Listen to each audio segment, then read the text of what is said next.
Feliz Natal a toda pessoa de boa vontade. Esta é a grande notícia. Foi dada em primeiríssima mão aos pastores naquela noite fria. Pastores e pescadores estavam na base da sociedade produtiva. Eram pessoas não consideradas, pessoas iletradas, pessoas rudes, pessoas que tinham aquilo que era considerado um serviço muito baixo.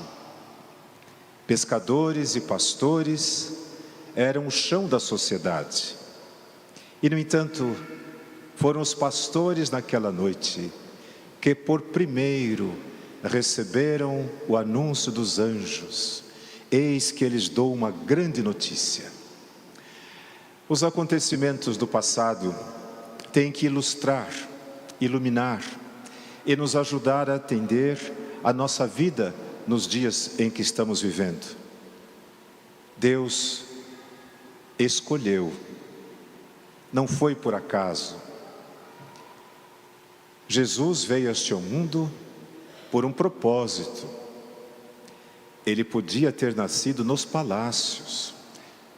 Ele podia ter se valido daquilo que a sociedade da época tinha de mais atual. Mas ele escolheu nascer entre os mais pobres. O nosso olhar se volta, portanto, para aqueles da sociedade que não são considerados. É preciso que eu lhes diga essas coisas, porque já se passaram 2025 anos de que tudo isto aconteceu e nós ainda não temos o conhecimento profundo desta realidade. Então, muitas vezes nos contentamos em ficar na superfície, contemplando a poesia daquela noite, dos acontecimentos. Mas, passado esse momento de festa do Natal, a vida simplesmente retoma o seu ritmo e as coisas continuam sendo como sempre foram e a gente não mudou, não se deixou transformar, não se deixou tocar pelos acontecimentos. A história nos ensina. Conhecer a história é necessário para não repeti-la. Por isso, o Evangelho nos fala do nascimento de Jesus e desta maneira peculiar, como Deus escolheu se fazer presente no meio de nós. As antigas profecias, e nós ouvimos hoje o livro do profeta Isaías, anunciaram a vinda do Messias, dizendo que seria um tempo de paz. As armas de guerra, as fardas manchadas de sangue, tudo isso seria queimado. E as pessoas iriam trabalhar a terra, produzir e comer. E haveria paz e prosperidade, justiça entre as nações. Este é o sonho de Deus, que os profetas anunciaram desde os tempos mais antigos. É isto que ainda acalenta o nosso espírito, a busca da justiça de Deus, do seu reino. Mas já se passaram tantos anos, e nós ainda não conseguimos nos libertar dessa nossa mania de nos impor sobre os outros, de oprimir, de segregar as pessoas. Não havia lugar para José e Maria na cidade. Ninguém deu abrigo para eles. Tiveram que se refugiar no campo, numa gruta, entre os animais. Hoje, nações ricas levantam muros e expulsam os imigrantes de suas terras. Existe uma lei universal, o direito dos povos de ir e vir. E as pessoas têm o direito e o dever de buscar a felicidade, buscar o bem para as suas famílias, para os seus. Quando os países não são capazes de proporcionar aos seus cidadãos aquilo que eles precisam para terem dignidade, para poderem cuidar da sua família, terem um teto sobre suas cabeças, comida, educação, lazer. É justo que as pessoas migrem e busquem situações de vida em que elas possam finalmente se sentir humanas, porque foi para isso que Deus se humanizou, para nos mostrar a importância da nossa vida, como quer que ela aconteça. Então, o Natal nos faz olhar para estas coisas, e o menino Jesus, na sua candura, nos fala de um Deus que não usa de violência, um Deus que não machuca ninguém, um Deus que não fere, que não castiga, um Deus que não fica remexendo nos nossos pecados, no nosso passado, mas é um Deus que se faz humano, e não poderia ser de uma forma mais explícita do que uma criança, um bebê, um recém-nascido. Diante da vida tão frágil e indefesa, não há coração humano que não se sinta eternecido. Que vontade dá pegar um bebezinho, proteger, cuidar, fazer sonhos para que ele possa crescer, para que ele possa ser alguém na vida. Assim Deus nos obriga a olhar para a parte mais frágil de nós, porque todos nós carregamos essa criança dentro de nós, e temos obrigação de cuidar dela, temos obrigação de fazê-la feliz. E se o mundo, a cidade, as sociedades não nos garantem, não nos possibilitam isso, nós temos que lutar. Temos que usar da nossa inteligência, das nossas capacidades, temos que usar a nossa fé, a nossa esperança para transformar o mundo e fazer com que as coisas sejam do jeito que Deus quer. Todos os dias nós rezamos como Jesus nos ensinou: seja feita a vossa vontade, Pai. E a vontade de Deus, o Pai, é que o mundo seja a casa dos irmãos, é que haja entre nós solidariedade, partilha, que ninguém se sinta excluído, rejeitado, amaldiçoado com a pobreza, com a incapacidade de poder usar os recursos que a tecnologia dispõe para que possamos alcançar saúde, preservar o nosso corpo. O desejo de Deus, portanto, é que todos tenham vida e tenham vida plenamente. Agradeço a cada um de vocês e aqueles também que nos acompanham pelas redes, porque vocês fazem da nossa igreja esta casa de irmãos. Aqui é um lampejo daquilo que Deus espera para o mundo. Entre nós a partilha, entre nós a solidariedade, a compaixão. As pessoas trazem as suas dores, os seus fracassos, e de alguma forma se sentem consolados, ouvidos, se sentem valorizados na presença de Deus aqui nesta igreja, e isso eles relatam, porque aqui se sentem acolhidos. Então eu agradeço a cada um de vocês por transformarem a nossa igreja numa casa de oração, a casa dos irmãos, a casa do nosso Pai, a nossa casa comum.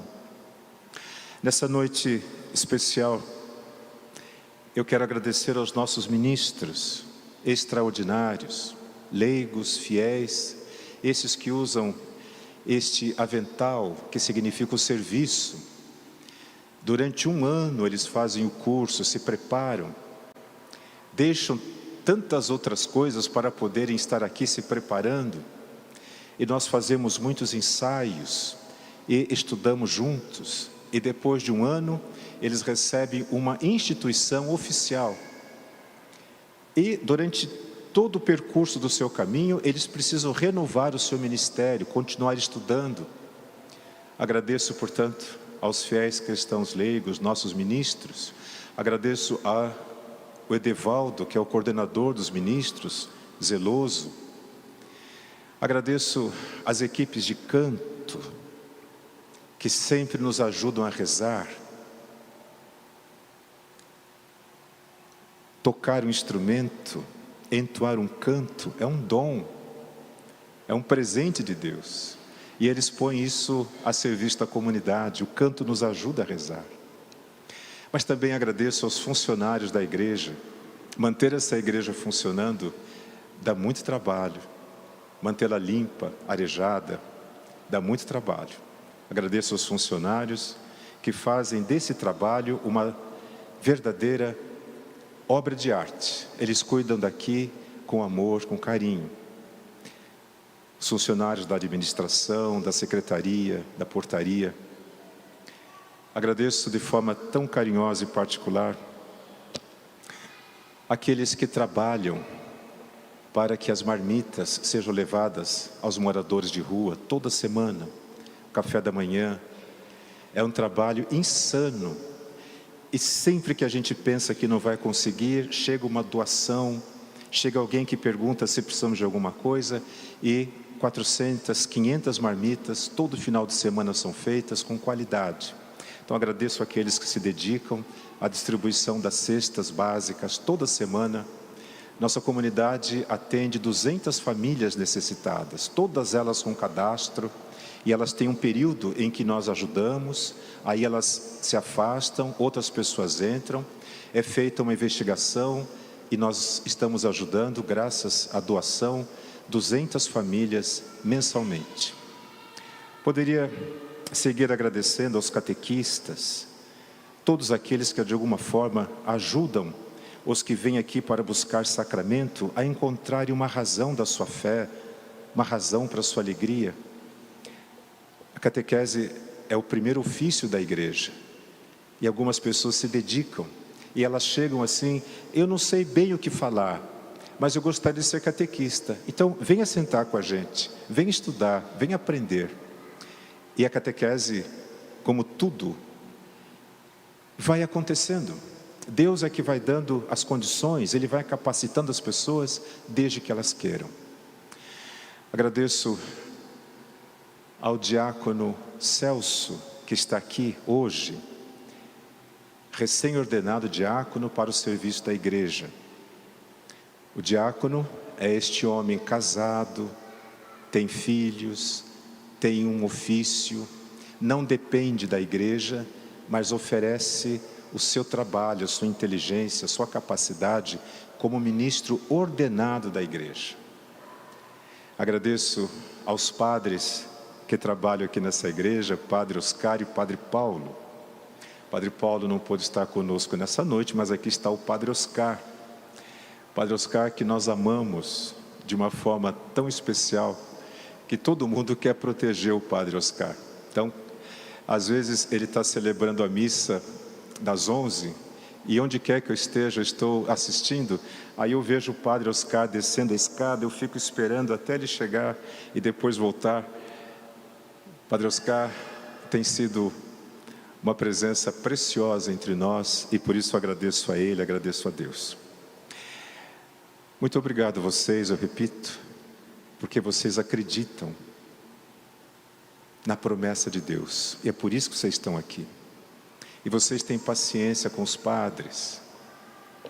E vocês esperam de nós que possamos corresponder à busca de verdade que está em cada um de vocês.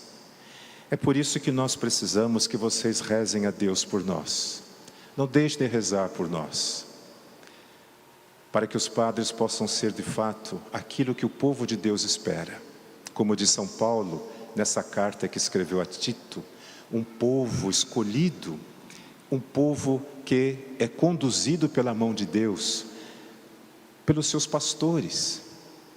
Então rezem pelos padres, ajudem os padres a serem de fato os pastores que Deus quer e precisa para a sua igreja. Uma última coisa, quando vocês forem para casa, nesses dias que se seguem a esta noite santa, desejem Feliz Natal às pessoas. Ao invés de dizer bom dia, boa tarde, digam Feliz Natal. Até o dia 11 de janeiro, quando a igreja celebra o batismo de Jesus, é tempo de Natal. Os evangelhos, as leituras, os cantos sempre nos falarão desta realidade que para nós ainda permanece na superficialidade da nossa compreensão. Se não podemos compreender totalmente, vamos então viver este acontecimento.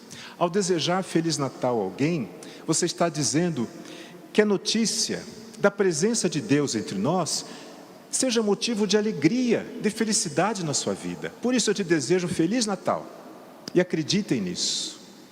As palavras que brotam da intenção sincera do nosso coração, elas têm o poder. A palavra vem de Deus, é semente. Espalhem essa semente. Feliz Natal.